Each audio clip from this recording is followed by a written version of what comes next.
শিক্ষার্থীরা, গণিত অনলাইন ক্লাসে সবাইকে স্বাগত জানাচ্ছি। আশা করছি তোমরা সবাই ভালো আছো, নিরাপদে আছো, সুস্থ আছো। আমাদের ক্লাস শুরু হয়েছে।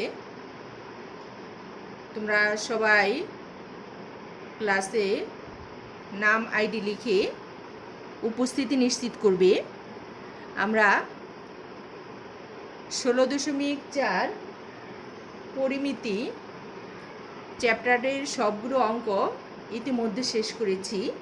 আমরা আজকে এই চ্যাপ্টারের গুরুত্বপূর্ণ দুটি সৃজনশীল রয়েছে। আমরা এই সৃজনশীলের একটি সৃজনশীল আজকের ক্লাসে আমরা শেষ করব। তো দেখো, আমরা বইয়ের 325 পৃষ্ঠায় এই সৃজনশীলটি রয়েছে। পেজ নাম্বার হলো 325। বইয়ের পেজ হলো 325 পৃষ্ঠা। আমরা 325 পৃষ্ঠার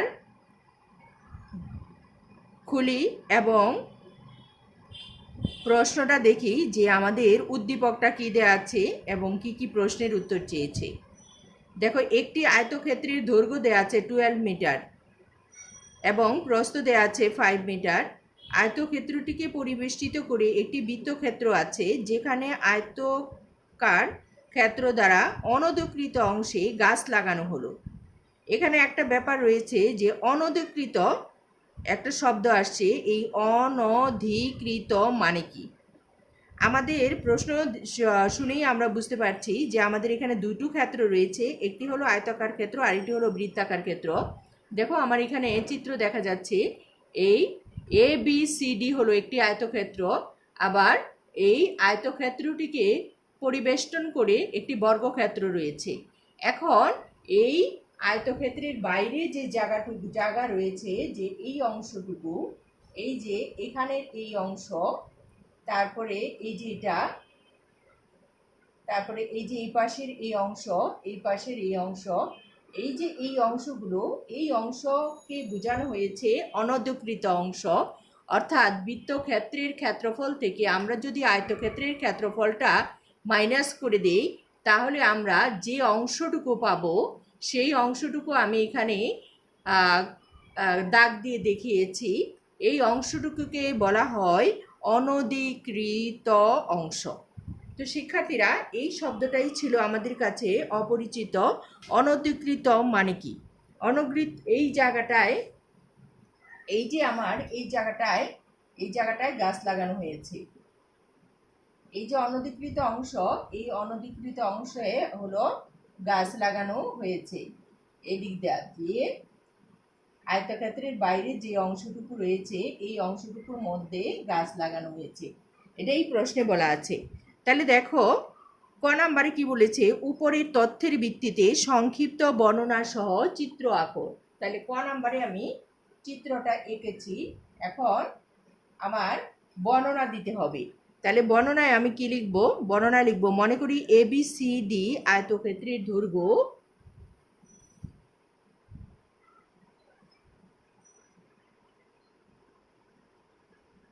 মনে করি ABCD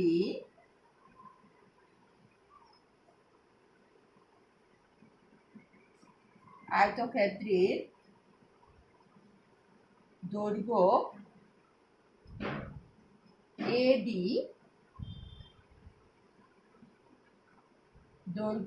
AD সমান BC সমান 12 মিটার। এটা হলো আমার আয়তক্ষেত্রের দৈর্ঘ্য এবং প্রস্থ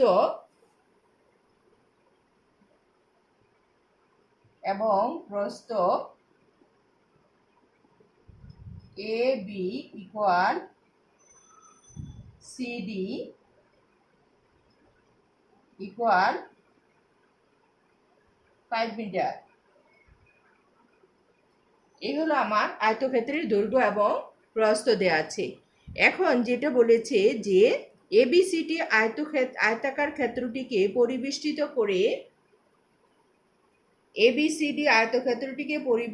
করে একটি বৃত্তক্ষেত্র আছে। এটা আমরা প্রশ্ন দেখে দেখে লিখব। আয়তক্ষেত্রটিকে পরিবেষ্টিত করে একটি বৃত্তক্ষেত্র আছে, যেখানে আয়তক্ষেত্র দ্বারা অনধিকৃত অংশে গাছ লাগানো হলো। এখানে অনধিকৃত অংশে গাছ লাগানো হয়েছে, যা গাঢ় করে চিহ্নিত করা হয়েছে। আয়তক্ষেত্রটিকে পরিবেষ্টিত করে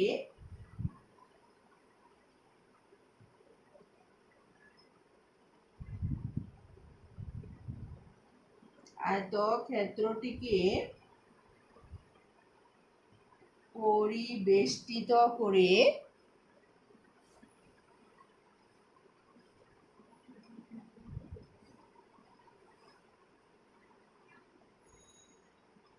আয়তক্ষেত্রটিকে পরিবেষ্টিত করে একটি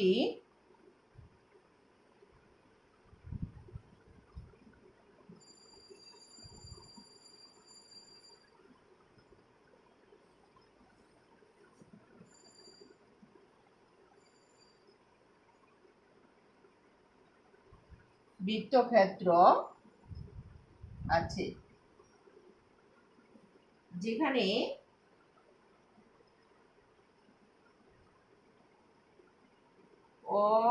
অনধিকৃত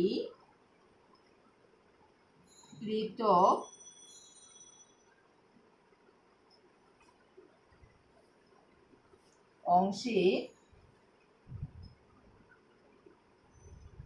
গাছ লাগানো হয়েছে। অনধিকৃত অংশে গাছ লাগানো হয়েছে,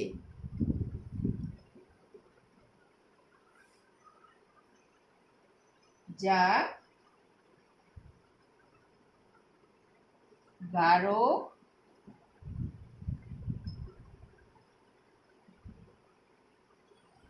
করে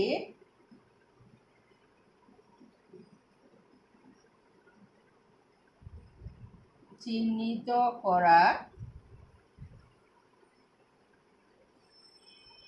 হয়েছে। শিক্ষার্থীরা দেখো, এই অংশটুকু আমরা বই দেখে লিখেছি। মনে করি ABCD একটি আয়তক্ষেত্রের দৈর্ঘ্য। মনে করি ABCD আয়তক্ষেত্রের দৈর্ঘ্য AD = BC = 12 মিটার এবং প্রস্থ AB = CD = 5 মিটার। আয়তক্ষেত্রটিকে পরিবেষ্টিত করে একটি বৃত্তক্ষেত্র আছে, যেখানে অনধিকৃত অংশে গাছ লাগানো হয়েছে, যা গাঢ় করে চিহ্নিত করা হয়েছে। যেই বর্ণনাটা আমরা এখানে দিয়েছি।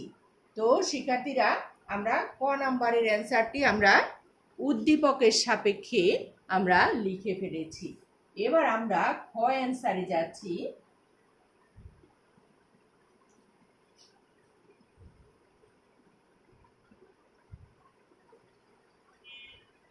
আমরা অ্যান্সার করছি হলো খ। আমরা খতে এই চিত্রটি কতে আমরা এঁকেছি, এই চিত্রটি আমার কাজে লাগবে, এই জন্য আমি এখানে রেখে দিয়েছি। দেখো, খতে আমার চিত্র আঁকার প্রয়োজন নেই, কিন্তু আমার চিত্রটা লাগবে। বলেছে খ নাম্বারে বলেছে বৃত্তাকার ক্ষেত্রটির ব্যাস নির্ণয় করো। এই যে আমার বৃত্তাকার ক্ষেত্রটি রয়েছে, এটার ব্যাস নির্ণয় করতে বলেছে। ব্যাস হলো AC, অর্থাৎ এই যে আয়তক্ষেত্রের কর্ণ, এই আয়তক্ষেত্রের কর্ণটি হলো বৃত্তক্ষেত্রের ব্যাস। অর্থাৎ আমরা খতে লিখব যে ABCD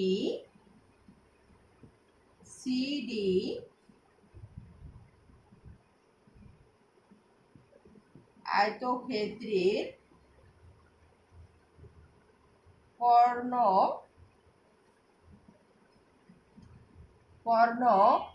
AC হলো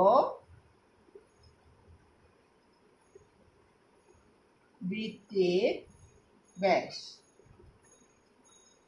কর্ণ হলো বৃত্তের ব্যাস।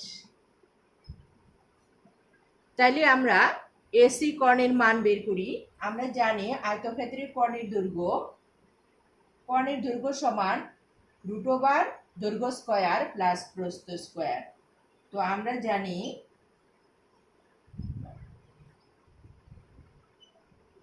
আমরা জানি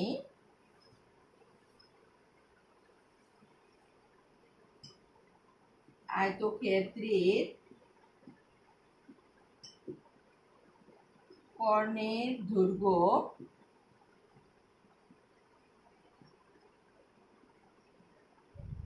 এসি সমান √,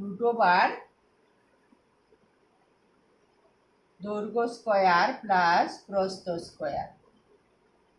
তাহলে এখান থেকে আমার আসছে 144 প্লাস হলো 25, তাহলে যোগ করলে রুট করলে আমি পাবো হলো 13। তাহলে আমার অ্যান্সার বের হয়েছে, আয়তক্ষেত্রের ব্যাস বের হয়েছে আমার 13। তাহলে অ্যান্সার হলো ক্ষয়ের অ্যান্সার হলো 13 মিটার। ক্ষয়ের অ্যান্সার হলো 13 মিটার। আমাকে আয়তক্ষেত্রের কর্ণের দৈর্ঘ্য না, আমাকে বৃত্তের ব্যাস বলছে। যেহেতু আয়তক্ষেত্রের কর্ণের দৈর্ঘ্য হলো বৃত্তের ব্যাস, আমরা জানি আয়তক্ষেত্রের কর্ণের দৈর্ঘ্য সমান √, দৈর্ঘ্য স্কয়ার প্লাস প্রস্থ স্কয়ার। সুতরাং বৃত্তের ব্যাস হলো, আমরা অ্যান্সারটা এইভাবে লিখি। সুতরাং অ্যান্সারটা এখানে অ্যান্সারটা আমরা এইভাবে লিখি। সুতরাং বৃত্তের ব্যাস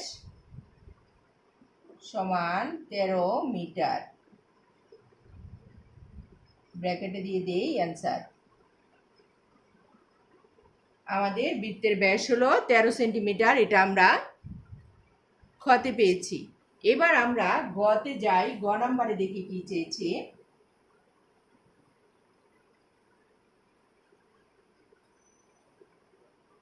আমরা খ হতে পাই, গ করছি আমরা, খ হতে পাই বৃত্তের ব্যাস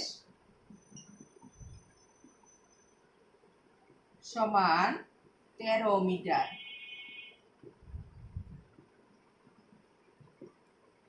সুতরাং বৃত্তের ব্যাসার্ধ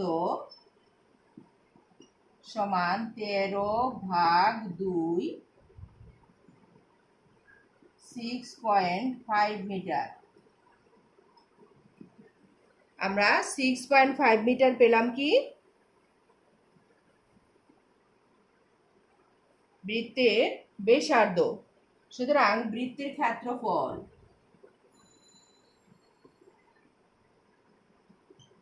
বৃত্তের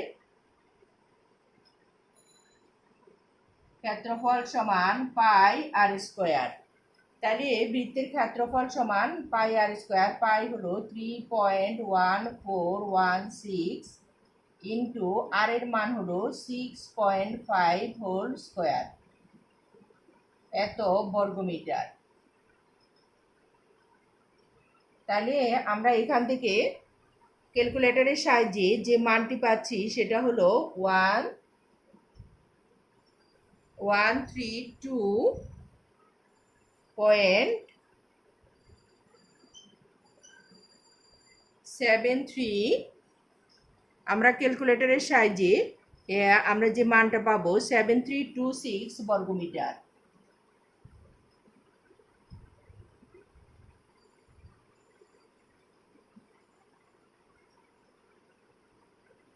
এটা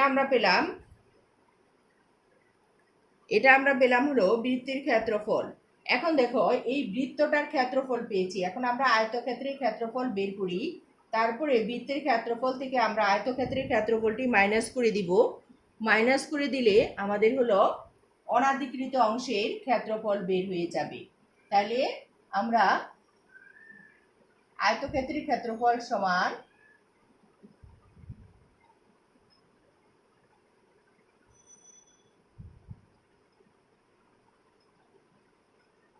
আয়তক্ষেত্রের ক্ষেত্রফল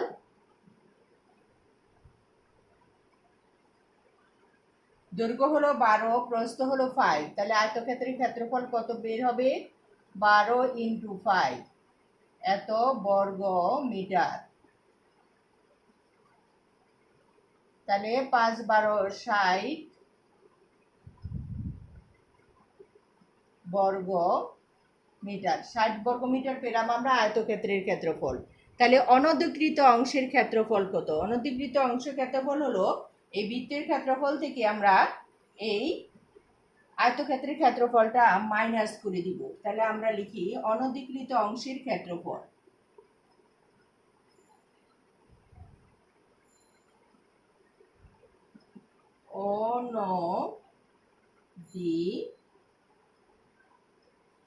অনধিকৃত অংশের ক্ষেত্রফল ইকুয়াল টু কত পাই আমরা? 132 বৃত্তের ক্ষেত্রফল যেটা 0.7326 মাইনাস হলো 60 এত বর্গ মিটার। তাহলে শিক্ষার্থীরা আমরা এটাকে মাইনাস করে দেই। মাইনাস করে দিলেই আমাদের অনধিকৃত অংশের ক্ষেত্রফলটা বের হয়ে যাবে। তাহলে অনধিকৃত অংশের ক্ষেত্রফলটা বের হচ্ছে, এটা যদি আমরা মাইনাস করি তাহলে 72.7326 বর্গমিটার। তাহলে আমাদের বলেছে প্রতি বর্গ মিটারে খরচ হয়, বইয়ে দেওয়া আছে যে প্রতি বর্গ মিটারে গাছ লাগাতে খরচ হয় 50 টাকা। তাহলে এত বর্গ মিটারে গাছ লাগাতে, তাহলে অনধিকৃত অংশে গাছ লাগাতে খরচ হবে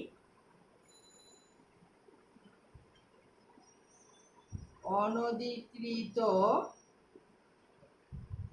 অংশে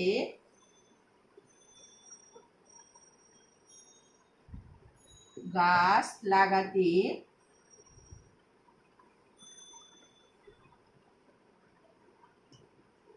খরচ হবে সমান 72.7326 ইন্টু 50 এত টাকা। তাহলে শিক্ষার্থীরা আমরা এটাকে গুণ করে দেই। গুণ করে দিলে আমাদের কত টাকা বের হচ্ছে? 3636.63 টাকা। এত টাকা প্রায়। এটাই আমার উত্তর, এটাই আমার অ্যান্সার। তো শিক্ষার্থীরা আশা করছি তোমরা সবাই বুঝতে পেরেছ। সবাই ভালো থাকো, সুস্থ থাকো। শেষ করছি, আল্লাহ হাফেজ।